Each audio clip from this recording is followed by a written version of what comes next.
Hi everyone, my name is Juan Eiros, and this summer I've been working on re-ranking of virtual screening results at the Biomedical Research Foundation Academy of Athens under the supervision of Dr. Zoe Cornia. I'll begin with a visual explanation of what virtual screening is. It's a computational technique which is used in early stages of drug discovery projects, as it can be very useful to save lots of time and money. It consists in predicting the energy of interaction between a molecule and a target, using physics-based calculations, something which is also known as docking. The main strength of this technique is its ability to go through tens of thousands of compounds and rank them based on their affinity for the target. Therefore, only those compounds that score best are actually synthesized and explored further with more accurate techniques.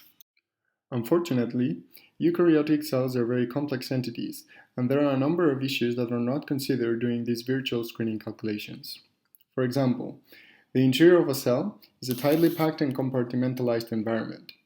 This means that even if we find a drug that interacts very strongly with our target of interest, it might do so with other molecules as well, to the point where it might not even be able to reach its target in the first place.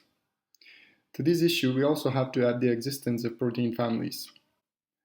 These are groups of evolutionarily related proteins that share large degrees of structural and functional similarities. Luckily, these can be tackled more easily than the other problems, and this is what my project is focused on. The goal of the project is to find compounds that are selective for only one member of a protein family. This is important because when screening for drug candidates to identify inhibitors for a specific protein, the inhibitor should be very specific for the protein of interest and should not inhibit other proteins within the protein family. The first step to achieve this is to dock a library of compounds to different proteins of the same family and rank them based on their predicted affinity for each protein. Then, develop a tool to re-rank the compounds to select those that only score high for the protein of interest and have a bad score for the other members, ensuring selectivity. So why did I say that protein families are problematic? Well, because they all do similar functions in our cells, they also have very similar shapes. On the left, you can see the 6 different kinase structures that I've worked with to develop the re-ranking algorithm. It's not crazy to think, by looking at them, that a molecule that has a high affinity for one of them will do so for the rest, because they all look very similar. This is precisely what is being depicted on the right-hand graph. Here I'm showing the distribution of docking energies for a 25,000 compound dataset on only 3 of the structures for clarity.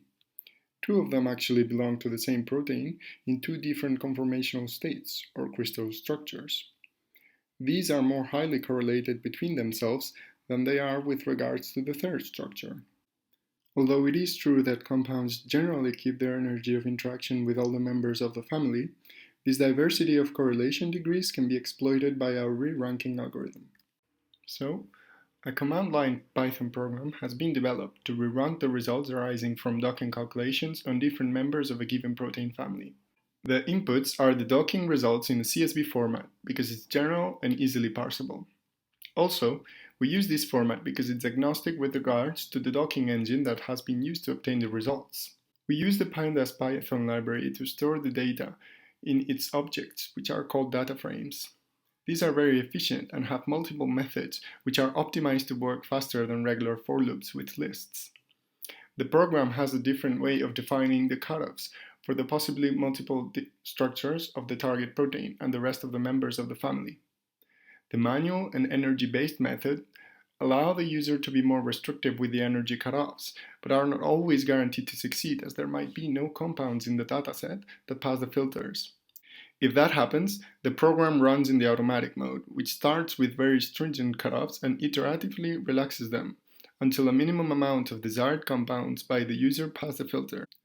The results are stored in an Excel file for easier use by a more general scientific user base. The program has been added to the existing Canvas server, which uses PHP programming language as a backend to deal with the data uploaded by the users and for calling the re-ranking algorithm itself. Finally, here's a little demo of what the website looks like.